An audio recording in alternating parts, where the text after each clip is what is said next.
I'm a huge fan of traditional deadlifts, but the trap bar, honestly, for most people, is a better option most of the time. The main reason why is it saves the body a little bit. It's easier on the lower back. You can get into a more natural position, and fundamentally, it's easier to learn to move some real weight. So it can play a really key role in terms of saving the body, but also adding overall poundage throughout the year if you have cycles where this comes in and out. Now, we're gonna go over the setup, and though it's a little bit simpler to set up than a traditional deadlift, there are some key ways that it can go wrong. So let's talk about the key points to set this up.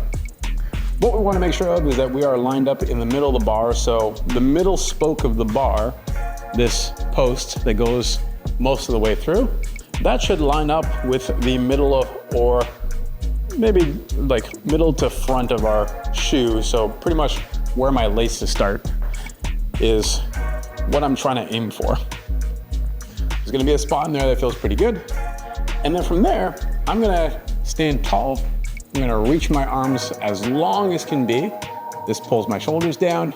And then I'm gonna bend the waist, bend the knees, grab the bar, and then pull my arms nice and long, keep my chest proud, and then I'm gonna push through the floor like a leg press.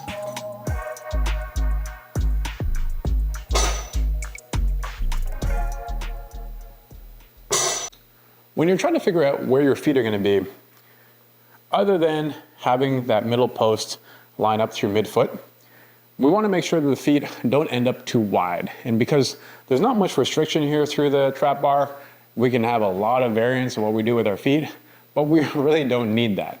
What we wanna make sure of is that if we put our hands on our hips and I stick out my thumbs, that my feet find themselves inside those thumbs. If they are wider, this will change the lift entirely.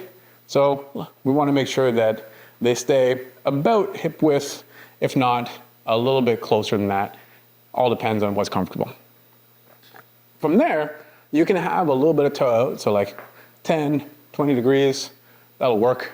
The more forward the toes stay, then the more length we get in our hamstrings, and the more of our glutes and our hamstrings we can get involved.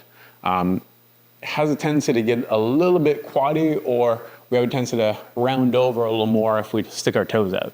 So I'd highly recommend toes as forward as possible. The other portion of this is just making sure that we organize ourselves well through the upper back. So we want to make sure that our shoulders are drawn down away from our ears, and we create some tension through the lats.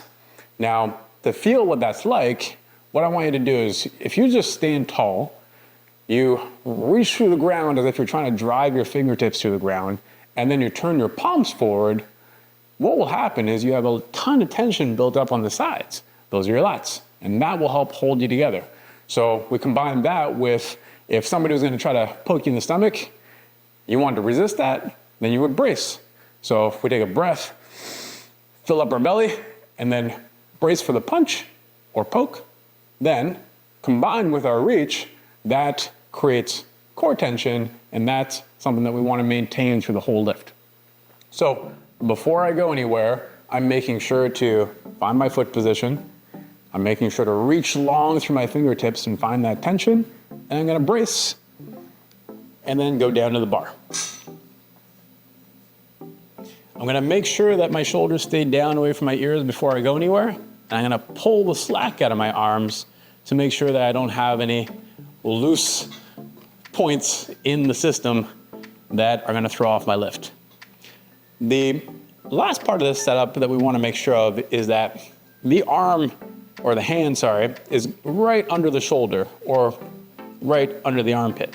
If it's not, and it's a little bit behind us or in front of us, it'll throw off the lift. If it's in front of us, it'll feel like it's hard to keep together the lower back position. If it's behind us, it'll feel like we have to lift for a while before the bar even moves, and it ends up slinging in front, and it almost feels like a bell at the top. So we wanna make sure that we're pulling straight up, keeping our hands close to the body. So I find the spot where my hand stays pretty much in line with my armpit. Found my foot position, got my bar lined up with the shoelaces, then I'm good to go. I can just keep my arms long and then push. So if I've got that all right, what will happen is the bar will go straight up and down. The part where this oftentimes goes wrong is because a traditional barbell kind of gives you a stopping point at the top. So what will oftentimes happen is when we stand up, we don't know where to stop.